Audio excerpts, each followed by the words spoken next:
এই বিশ্বকাপ শুরুর দিনেই তো খেলার কথা ছিল বাংলাদেশের 7ই ফেব্রুয়ারি শনিবার বিকাল 3:30 জি, কলকাতার ইডেন গার্ডেন্সে ওয়েস্ট হ্যাঁ, ইন্ডিজের বিপক্ষে, কিন্তু বাংলাদেশ হ্যাঁ, নেই। ঘটনা বাংলাদেশ সত্য। টি-20 বিশ্বকাপ খেলছে না। কাদের কারণে আমরা আসলে এই আহ, বিশ্বকাপটা শেষ পর্যন্ত খেলা হলো না, আচ্ছা, খেলতে পারলাম না? এই মুখে মুখে ওই কাহিনী, ভারত বিরোধিতার জিগির আমরা তুলছি, এই আমাদের কাহিনী, মনে হচ্ছে যে না, আমরা এটা বিরাট নিয়ে একটা আরো কাজ করে কন্টেন্ট ফেলেছি, বানাইবেন, বিশ্বকাপে ভারতের মাটিতে গিয়ে আরো খেলে নিলাম। বাড়াবাড়ি কিন্তু করবেন। একই সঙ্গে আমরা মানে যে এই কতটা অবস্থা। ভণ্ড, কপট, প্রতারক, ছদ্মবেশী, হুম, অসাধু, সেইটাও কি আসলে আমার ঠিক। সবসময় মনে পড়বে না?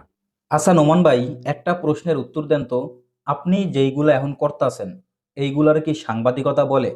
এইগুলারে কি জার্নালিজম বলে? তাহলে ভাই যারা আসল সাংবাদিকতা করে, যারা গঠনমূলক কথাবার্তা কয়, হ্যাঁ গর আমরা কি কমু?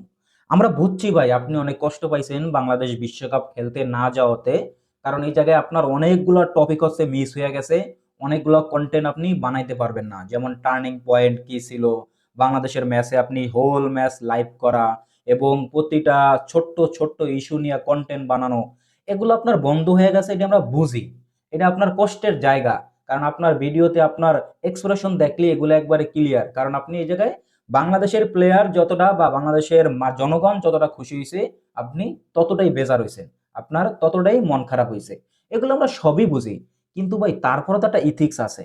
আপনি দিনের পর দিন যেটা করতে আছেন, যে বাংলাদেশ বিশ্বকাপ বয়কট করছে অনেক আগের ঘটনা, কারণ ওই সময়ে পরিস্থিতিটা এইরকম ছিল, নিরাপত্তার সংখ্যা থাকার কারণে বাংলাদেশ ভারতের মাটিতে যায় বিশ্বকাপ খেলতে চায় নাই।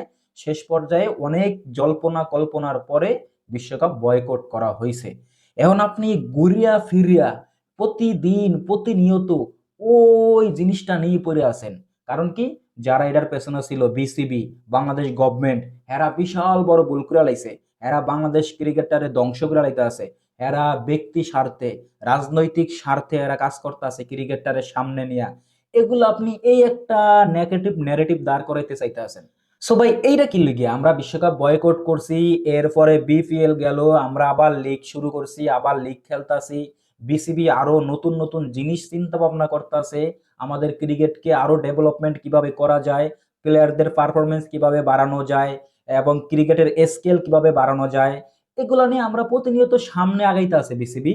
অথচ আপনি ওই বিসিবিকে অনেক পুরনো ঘটনা নিয়ে আপনি পেছন থেকে টানতে আছেন, পেছন থেকে খালি টানতে আছেন, বিসিবিতে সামনে না যাইতে পারে। সো এটা কি আসলে সাংবাদিকতার ইথিক্স? আপনি একজন ক্রীড়া সাংবাদিক নিজেরা দাবি করেন আপনার, এবং আমিও মানি আপনি ক্রিকেট বা স্পোর্টস নিয়ে অনেক ভাবেন, অনেক কিছু জানেন। দিন শেষে ভাই আপনারও তো এই যে বাংলাদেশ বা বিসিবি যে ডেভেলপমেন্ট করতে আছে ক্রিকেটের বা যারা চিন্তাধারা করতে আছে, আপনারও তো এই জায়গায় অংশগ্রহণ করা দরকার। আপনিও বিসিবির পরামর্শ দেন যে আমরা আরো ক্রিকেটকে কিভাবে ডেভেলপমেন্ট করতে পারি। কিন্তু না, আপনি ওই যে মান্দাত্তার আমলে আমরা বিশ্বকাপ বয়কট করছি, কেন করছি এটা তো আপনার বোঝা উচিত, কিন্তু বাইরে আপনি বুঝেন, বুঝছেও আপনি বুঝেন না।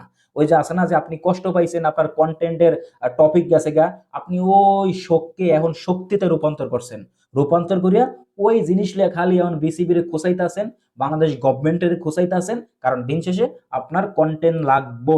কিন্তু আপনি ক্রিকেটের যে ডেভেলপমেন্ট করা দরকার, আমরা ওই জায়গা থেকে কিভাবে উঠতে পারি, আমাদের ক্রিকেটকে আরো সামনে কিভাবে নিয়ে যাওয়া যায়, এগুলো নিয়ে আপনি মনে হয় না ভাই বিন্দু মাত্র ভাবেন। যদি ভাবতেন তাহলে ওই পেছনের জিনিস নিয়ে বারবার খালি খোঁচাইতেন না, খোঁচাইতেন না। অবশ্যই আপনি ডেভেলপমেন্টের কথাবার্তা কইতেন, বিসিবি কে ডেভেলপমেন্টের চূড়ান্ত বা কিছু একটা পরামর্শ দিতেন। আপনি ওগুলো করতেই আছেন না। সো ভাই আপনার এগুলা কি দালালি না? এগুলা বাটফারি না? এগুলা চাটুকারিতা না? আপনি মানুষেরা কইতাছেন বন্ড, যারা এই সিদ্ধান্ত নিছে, যারা এই সিদ্ধান্তের পেছনে জড়িত, যারা সমর্থন করছে, সবার আপনি গড়ে একবারে বন্ড কইতা আছেন, হ্যাঁ চাটুকারিতা কইতা আছেন, দালাল কইতা আছেন, এই সে এই সেই যে কইতা আছেন। আপনি যেটা করতে আছেন এটা কি ঠিক আছে ভাই? এটা দেখি দালালি কয় না মানুষ? কারণ অনেক দিন আগের ঘটনা নিয়ে আপনি প্রতিনিয়ত কন্টেন্ট বানান এবং এই বিসিবি এবং বাংলাদেশ গভর্নমেন্টের আপনি দোষারোপ করতে আছেন যে তারা ক্রিকেটকে ধ্বংস চায়, তারা ক্রিকেটকে ধ্বংস করে লাইতে চায় তাদের ব্যক্তি স্বার্থে। এইটা কি কোনো ন্যারেটিভ হইলো? এই ন্যারেটিভ কি আপনি দাঁড় করাতে পারবেন? এগুলা নিয়ে আপনারা আসলে, এগুলা নিয়ে আপনারা যে ক্রীড়া সাংবাদিক হইছেন, আপনাদের মতো ক্রীড়া সাংবাদিকরা যদি এরকম করে, তাহলে দেশের ক্রিকেট কিভাবে আগায় যাইব? আপনি খালি বিসিবির পা ধরে খালি পেছনে টানতাছেন ভাই, কিন্তু আপনি সামনে যাওয়ার জন্য, বাংলাদেশ ক্রিকেটকে সামনে নেওয়ার জন্য যেই পদক্ষেপ নেওয়া উচিত, ওই জায়গায় আপনি বিন্দু মাত্র অংশগ্রহণ করতে আসেন না, কোনো পরামর্শ দিতে আসেন না। আপনি আগের জিনিস লই খালি দিনের পর দিন, এই যে যে বিচার মানে তাল গাছ আমার, ওইটা নিয়ে আপনি কথা কন। সো ভাই এটা কি কোনো ইথিক্স হইলো? এটা কি কোনো কথা? এইটা কোনো সাংবাদিকতা হইল? সো আপনার এটা দালালি না? আপনার এটা বাটপারি না? আপনার এটা ভিউ ব্যবসা না? আপনার এটা হচ্ছে ব্যক্তির স্বার্থে আপনি কাজ করতেছেন না, দেশের ক্রিকেটকে আপনার ব্যক্তির স্বার্থে কন্টেন্টের পেছনে খাটাইতেছেন না। সো ভাই এগুলো বাদ দেন, দেশের ক্রিকেট নিয়ে যদি পারেন ন্যূনতম বা বিন্দু মাত্র পরামর্শ দেন ডেভেলপমেন্ট করার জন্য। বাংলাদেশ ক্রিকেট এখন যে পর্যায়ে আছে সামনের দিকে কিভাবে নিয়ে নেওয়া যায়, ওই পেছনের জিনিস লিয়া টাইম না হিসরায় আরো ক্রিকেটারের পেছনে নেওয়ার ধান্দা করেন না ভাই, কিছু একটা পজিটিভ কাজ করেন। এই সকল দালালি বাটপারি ভিউ ব্যবসা করেন একটু কমান, একটু কমে বাংলাদেশ ক্রিকেটের ডেভেলপমেন্টের পেছনে একটু সময় দেন, একটু কিছু অ্যাপোর্ট দেন, একটু একটু কিছু কন্ট্রিবিউশন করেন।